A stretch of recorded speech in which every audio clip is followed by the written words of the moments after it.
क्या आपने पिछले कुछ दिन में पैसा खोया है? क्या आपका पोर्टफोलियो बहुत ज़्यादा लॉस में है? क्या आपको समझ नहीं आ रहा कि यहाँ से आपको क्या करना चाहिए? सारे पोर्टफोलियो को बेच दें या कुछ दिन होल्ड करें या और एवरेज डाउन करें? इन सारे सवाल का आंसर मैं इस वीडियो में करने जा रहा हूँ।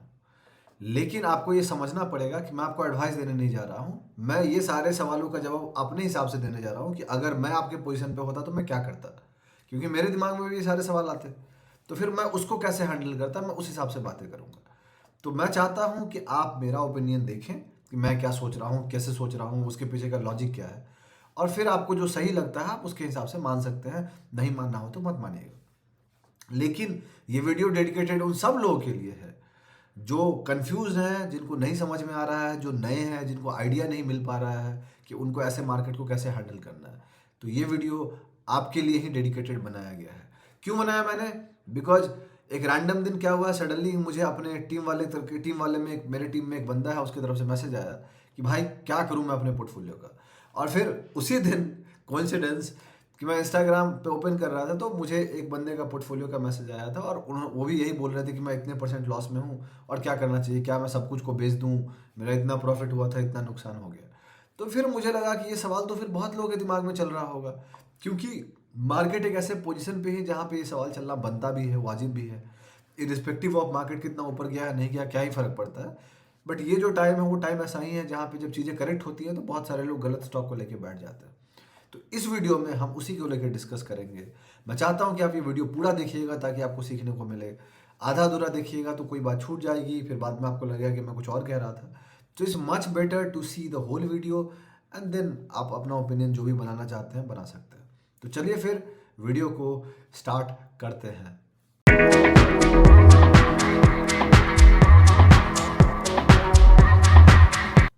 कैसे हैं आप लोग? मेरा नाम ब्रजभूषण हुआ और मैं आप लोगों का स्वागत करता हूं आप लोगों के अपने चैनल पे जिसका नाम है ट्रेड विद भूषण। जैसा कि आप जानते हैं कि इस वीडियो में हम ये बात करने जा रहे हैं कि अगर पोर्टफोलियो लॉस में है इस पॉइंट ऑफ टाइम पे तो उसके साथ क्या करना चाहिए। आगे बढ़ने से पहले मैं आपको दो चीज़ क्लियर कर देना चाहता हूँ। पॉइंट नंबर 1, मैं कोई से भी रजिस्टर्ड नहीं हूँ। मैं जो भी बात कर रहा हूँ इस वीडियो में मेरी खुद की ओपिनियन है, खुद की समझ है, खुद की एनालिसिस है, उसके हिसाब से मैं बात कर रहा हूँ। आई कैन बी रॉन्ग, मैं इंसान हूँ, गलत हो सकता हूँ दोस्त। पॉइंट नंबर 2, आपको कोई भी फाइनेंशियल डिसीजन लेना है उसके लिए आप अपने फाइनेंशियल एडवाइजर को जरूर डिस्कस करें, बिकॉज वो सही लोग होंगे आपको एडवाइस करने वाले। हम जैसा इंसान सही लोग नहीं होगा, बिकॉज हमें एग्जैक्टली नहीं पता कि आपकी थिंकिंग क्या है, आपको नहीं पता मेरी थिंकिंग क्या है, तो वो डिफरेंस रहेगा, तो उसका आपको ध्यान रखना है। ठीक है, तो चलिए फिर वीडियो को स्टार्ट करते हैं।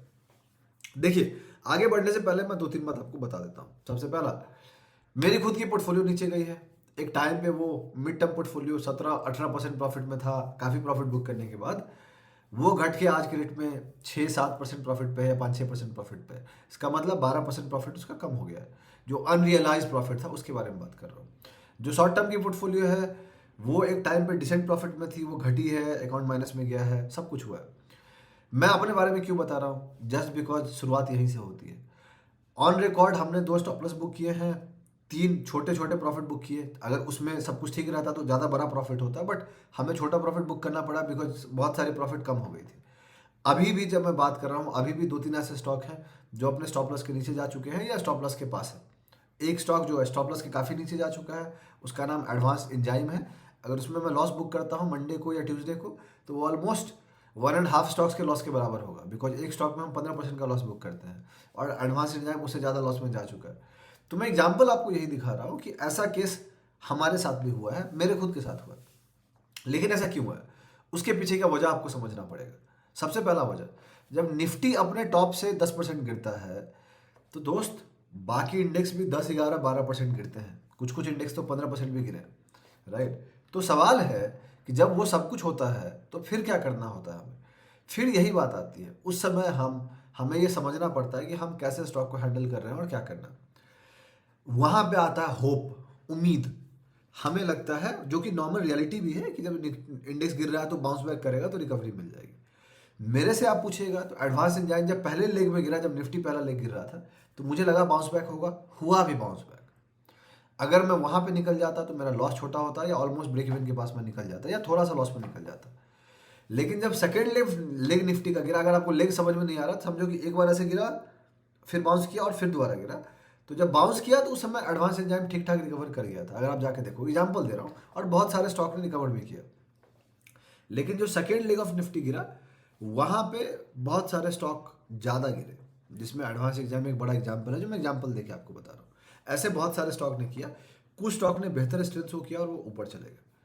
तो मुझे अब क्या करना है उसका आइडिया मैं आपको ये दे सकता हूँ। मैं क्या कर रहा हूँ, जो स्टॉक अच्छा बाउंस कर गए उनको मैं होल्ड कर रहा हूँ। क्यों? बिकॉज उन्होंने बेहतर बेहतर स्ट्रेंथ दिखाया है in comparison to the whole market. That is the easiest example to show you. लेकिन जो स्टॉक और कमजोर रहे, ज़्यादा बाउंस बैक भी शो नहीं किए और नीचे चले गए, बहुत ज़्यादा नीचे चले गए, तो मैं उनके सपोर्ट लेवल्स को ड्रॉ कर रहा हूँ कि उस किस पॉइंट पे है, और अगर उनका इंपॉर्टेंट लेवल टूट रहा है तो मैं निकल जा रहा हूँ। कब निकलूंगा? मैं निकलूंगा तब जब थोड़ा सा बाउंस आएगा। तो जो पॉइंट है निफ्टी का 10-11% नीचे गिरा है, 10% के आसपास नीचे गिरा हुआ, तो निफ्टी अभी एक बहुत क्रूशियल सपोर्ट के आसपास है, जो कि 200 मूविंग एवरेज का सपोर्ट है। अगर यहाँ से निफ्टी बाउंस करता है तो हो सकता है कि थोड़ा मोड़ा बाउंस बाकी स्टॉक्स में भी आए।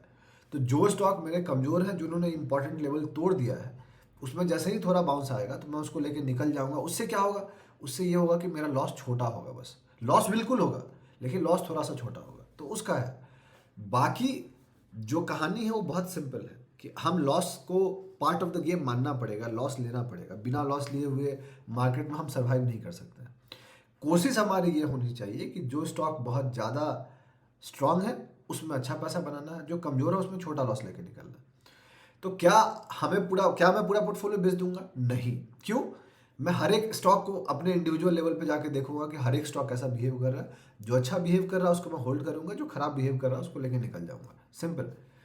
क्या मैं यहाँ पे एवरेज डाउन कर रहा हूँ? नहीं, मैं बिल्कुल भी एवरेज डाउन नहीं करता हूँ। वजह बहुत सिंपल सा है कि अगर कोई चीज़ आपके लिए काम नहीं कर रहा है तो उसमें एवरेज डाउन क्यों करना है? कोई रिश्ता आपसे अच्छा नहीं चल रहा है तो उसमें और मेहनत क्यों लगानी है? इतना ही सिंपल है। ठीक है? तो क्या मैं लॉस बुक कर रहा हूँ, पूरा पोर्टफोलियो बेच रहा हूँ? नहीं। क्या मैं एवरेज डाउन कर रहा हूँ? नहीं। फिर क्या मैं होल्ड करूंगा कंटिन्यूसली? नहीं। जो मैंने वापस से कहा, मैं अपने वीक पोजीशंस को थोड़े बाउंस पे निकाल दूंगा, जो मजबूत पोजीशंस होंगे उनको होल्ड करूंगा। क्या मैं नया ट्रेड लूंगा? क्योंकि चार्ट ऑफ द वीक में मेरा प्रोसेस है कि हर मंडे को हम स्टॉक खरीदते हैं, तो every Monday I am going to buy it, और जो कमजोर स्टॉक होगा उसको मैं खत्म करते जाऊंगा धीरे धीरे। तो इससे क्या होगा, जो मेरा कमजोर नाम है निकलता जाएगा और जो मजबूत नाम हो मेरे लिस्ट में ऐड होता जाएगा। So that is how I am going to play. ठीक है? और क्या सवाल बचा? और ऑलमोस्ट सारे सवाल का मैंने आंसर कर दिया। क्या मैं अपना रिस्क मैनेज कर रहा हूँ? बिल्कुल। क्या इतना लॉस एडवांस एग्जांपल के तौर पे एक स्टॉक जिसमें मेरा स्टॉप लॉस 15% था, रिस्क मैनेज करके अगर वो 22-23% पे चला गया है तो क्या मैं कितना पैसा हार जाऊंगा? एज्यूम कर लीजिए मैं अपने पोर्टफोलियो पे 1% हारता, अगर 15% स्टॉप लॉस हिट होता, अब मैं ऑलमोस्ट 1.5% हार जाऊंगा, जो कि नॉर्मल है। आई कैन रिकवर इट। तो द पॉइंट इज कि लॉस हो, लेकिन लॉस कैसे रिकवर करना है ये पता होना चाहिए। अगर आप एक लड़ाई में जा रहे हैं, लड़ाई में कैसे निकलना है अगर आपको पता ही नहीं है, तो मेरा भरोसा मानिए, या तो आप जीत जाइएगा या तो मारे जाइएगा, वापस नहीं आ पाइएगा। राइट? तो ये चीज़ है। अभिमन्यु गया, बाहर नहीं आ पाया। क्यों? उसको पता नहीं था आते कैसे, उसको पता था जाते कैसे। Irrespective of how strong he was, फर्क नहीं पड़ता, गया और मारा गया। राइट? सेम है। आप ट्रेड ले रहे हैं, मैं जब ट्रेड लेता हूं उससे पहले मैं जानता हूं कि मैं उस स्टॉक में कितना पैसा हार रहा हूं। पैसा भी जानता हूं, परसेंटेज टर्म भी जानता हूं कि मैं पूरे पोर्टफोलियो पे कितना पैसा हारूंगा। इससे क्या होता है? इससे मुझे हेल्प मिलती है अपने लॉसेस को बुक करने में। उससे थोड़ा ज़्यादा होगा तो मुझे वर्स्ट के सिनेरियो भी पता होता है, क्योंकि वो कैलकुलेटेड है कि भाई अगर 15% का स्टॉप लॉस मेरा हिट नहीं हो रहा और मैं 20% का स्टॉप लॉस रहा हूँ तो और कितना एक्स्ट्रा मैं हारूंगा, वो भी मुझे पता होता है, just because I have calculated it in advance. क्या मैं उसके लिए रेडी हूँ? हाँ। क्या मुझे ऐसे मार्केट में तकलीफ हो रही है? नहीं। लेकिन बहुत लोगों को हो रही है, बिकॉज आपने ये गलती किया है। अगर आपको बहुत तकलीफ हो रही है तो दोस्त, आपको बहुत तकलीफ इसलिए हो रही है कि आपने रिस्क मैनेज नहीं किया। आपको बहुत तकलीफ नहीं होती अगर आप अपना रिस्क मैनेज कर रहे होते, और आप भी एग्जैक्टली वैसे ही बिहेव करते जैसे हम कर रहे हैं। ठीक है? हम भी गलती करते हैं, बट वो गलती मैनेजेबल है। गलती कब मैनेजेबल नहीं है? जब आपके लाइन से वो बाहर चला जाता है। जहां आपके पास 50,000 रुपये थे टोटल, और 50,000 में आप 30-40,000 हारने लग गए हो, तो दोस्तों वो इतना बड़ा लॉस है परसेंटेज टर्म में, जो कि रिकवर होना पॉसिबल नहीं है। लेकिन 50,000 में अगर बस 5,000 का लॉस है तो वो रिकवर हो सकता है। फिर भी 10% पूरे पोर्टफोलियो का लॉस भी ज़्यादा है, बट वो रिकवर हो सकता है। राइट? हम जैसे बंदे की कोशिश होती है कि अगर मैं नेट प्रॉफिट में नहीं हूँ और ब्रेक इवन पे हूँ, तो मैक्सिमम एक राउंड में बस 5% अपना पोर्टफोलियो हारूं। क्यों? Because I can recover that 5% loss in next 1-2 months. 2% at an average में रिकवर कर सकता हूँ। लेकिन अगर मैं 10% हार जाऊंगा पूरे पोर्टफोलियो पे दोस्त, तो वो रिकवर करने में बहुत टाइम लगेगा। तो ऐसी गलती नहीं करनी है जिससे रिकवरी में बहुत टाइम लगे। गलती वैसी करनी है जिससे जल्दी रिकवर हो सकता है।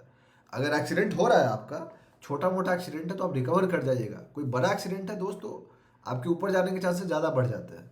Same goes for markets. अगर आप ज़्यादा लॉस कीजिएगा तो आप बाहर हो जाइएगा। तो वो गलती आपको नहीं करनी है। अपनी गलतियों से सीखिए, जानिए, समझिए। गलती से नहीं सीखिएगा तो बाहर हो जाइएगा एक दिन। आज नहीं, कल सही, कल नहीं, परसों सही, 6 महीने बाद सही, 1 साल बाद सही, बाहर हो जाएगा। इतना ही सिंपल। तो यही था टोटल कहानी इस वीडियो में। अगर आपने वीडियो यहाँ तक देखा है तो फीडबैक दीजिए कि आपको वीडियो कैसा लगा। बताइए कि जो मैंने कहा क्या उससे आपको मदद मिली कि नहीं।